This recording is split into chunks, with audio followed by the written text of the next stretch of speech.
psychologist Melanie Vasilopoulou. She's here to answer some of my questions regarding postpartum depression. If you've been following me for a while, you know that I went through it for almost a year, maybe even more with my son. And I have a bunch of questions to ask her, so this is what we're going to do now. We're just going to get right into it. So I just want to ask you, what is postpartum depression? So, postpartum depression is a form of depression that happens to women after they give birth. Usually it happens within the first year after childbirth, and usually women will notice the first signs within the first 4 weeks. What are the signs? So they can start very abruptly, or they can start gradually. It's usually a sense of hopelessness, despair, feeling really deeply sad. You might feel you cannot bond with your child, your baby. You might feel like it's very difficult to do anything, like basic chores, or even get up and wash yourself, for example. Like in any given depression. You will be crying a lot, sometimes for no specific reason. It would be like the slightest thing will send you, or even have mood swings and be angry quickly or sad quickly. You will notice that there will be a loss of interest in usually pleasurable things like food or sex, or even any fun thing you'd like to do. You don't feel like doing it, so it's a decrease in mood that has an effect on your daily life. And you might notice that you are oversleeping, like you cannot wake up or get out of bed, but you're also oversleeping with a newborn baby is a little bit difficult. It's the need to oversleep. Yes, it's not exactly not, or you can have insomnia. You can be unable to sleep. It can go either way, because both insomnia and oversleeping and hypersomnia are both symptoms of depression. So those are the signs to look out for, because I know from experience, I didn't know I had it. I didn't realize that those symptoms were postpartum depression. I thought it was exhaustion. It took me about a good 6 or 7 months till I realized that something's wrong and it's not going away. It's not a phase. It's not just because I have a newborn baby and he's not sleeping. It was something bigger than that. It is not easy at all to understand the signs and to interpret them as such, and to reach out and ask for help, because they're not. There are signs that it's about how you're feeling, it's about your mood, and many times we do not notice these things about ourselves, unfortunately, which is so important to inform, so people start noticing things about themselves. Also, you might notice that you have a lot of difficulty focusing, learning new things, or have trouble remembering stuff. Like you might forget things, like even important things, that just go out of your mind because of this, because of what you're feeling, basically. Yes. And how common is it? So, it is extremely common, and it definitely is underdiagnosed, because I'm absolutely certain that most women do not seek help. There was a very big study in the UK of 10,000 women, and they found out that 1 in 7 would go through postpartum depression. 10,000 women. What is the difference between the baby blues and postpartum depression? When do you know that, there's something bigger there? The baby blues will be experienced by the majority of mothers. It's about 80–90%, so practically almost everyone. And they last for about 2 weeks or 3 weeks. So the difference is it lasts longer, basically. And also the baby blues have a lot to do with the hormonal change from before pregnancy to after giving birth, because there is a sudden drop, a very abrupt drop of hormonal levels, which has an effect, of course, on your mood and on your everything. So, and of course you have a newborn with a lot of things to learn, and of course all these have an effect. You are under a lot of stress. So yes, baby blues are very, very common. Most mothers experience it, but if they keep going, they become this postpartum depression that we're talking about now. So what's the best way to deal with it? Now, First of all, it's important to know why. So dealing with it also requires knowing why you have it. And you want me to answer and that you have it, because it's very hard to understand with a newborn. You're so tired all the time anyways. Exactly. That's so you're just going day by day trying to get through it, and then that's what happened to me, for example. I can only talk from my own experience, but I felt like I just struggled day by day, went through the motions of every day, you know, keeping your child alive. And after a while, 2, 3, 4, 5, 6 months have gone by like that, and I was noticing that I could not get out of that exhaustion and desperation, frustration, all those, that thing had just left me without any energy. And that's when I noticed that something's going on, something has to change.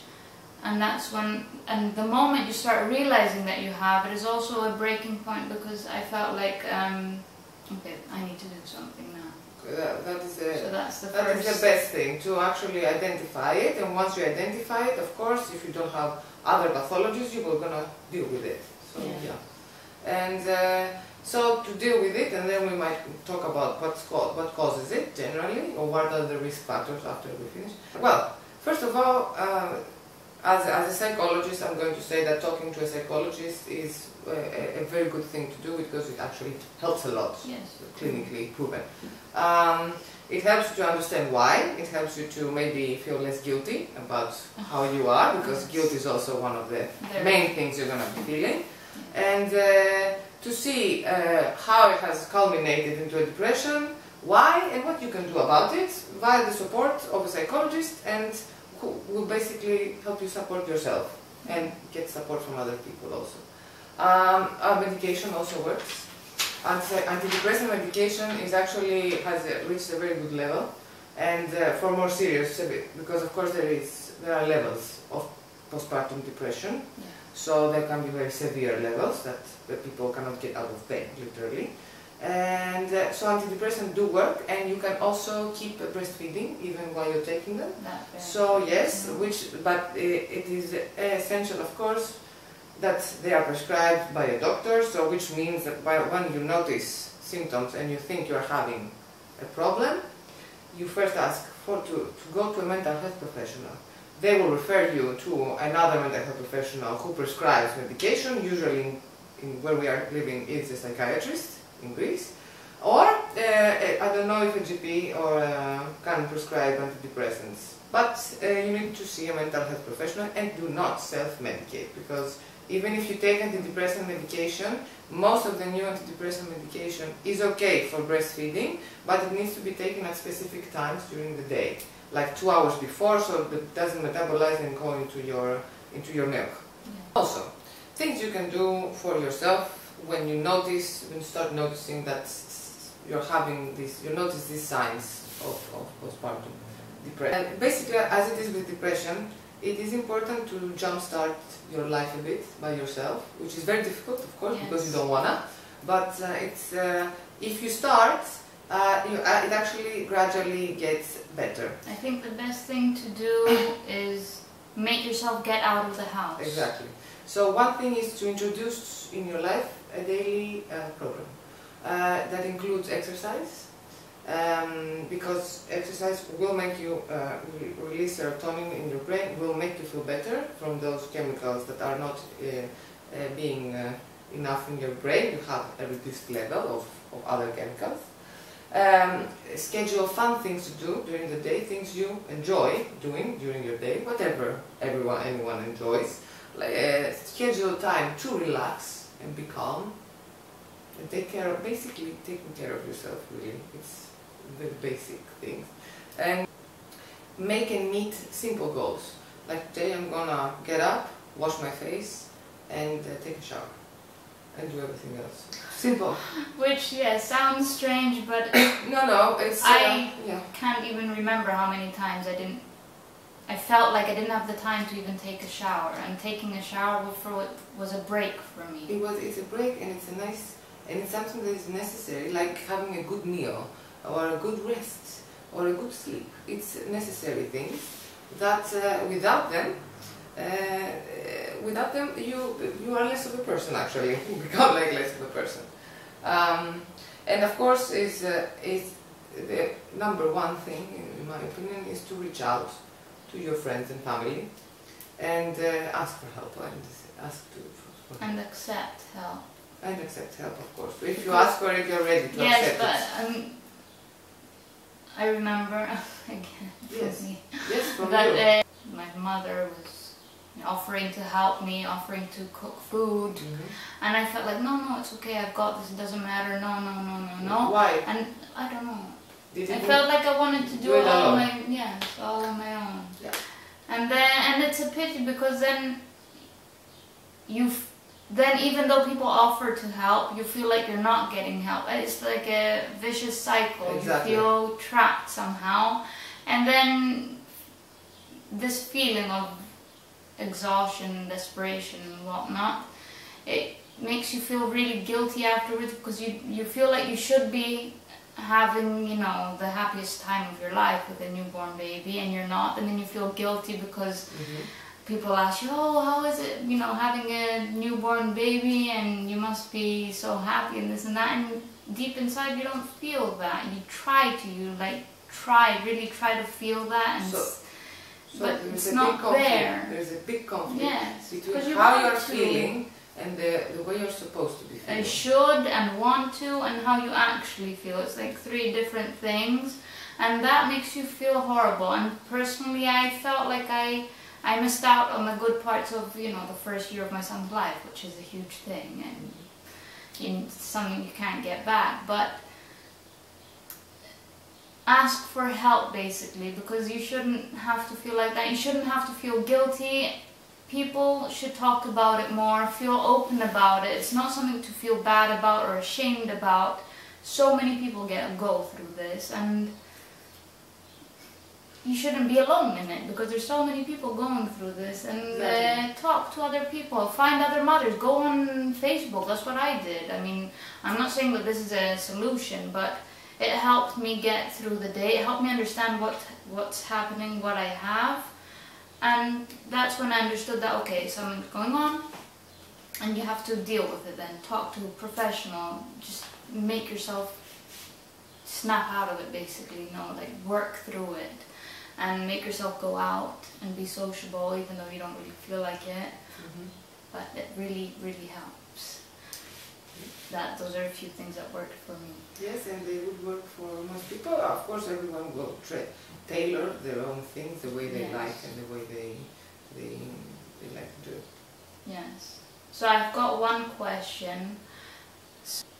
I really wanted to get pregnant. I was looking forward to it so much. I had an amazing pregnancy. I was looking forward to giving birth, finally meeting my baby. Everything was going perfectly. I had a good birth, and then all of a sudden I have my baby and this happens to me.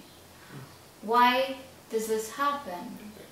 So there are many risk factors, meaning many things that make it more possible for this to happen.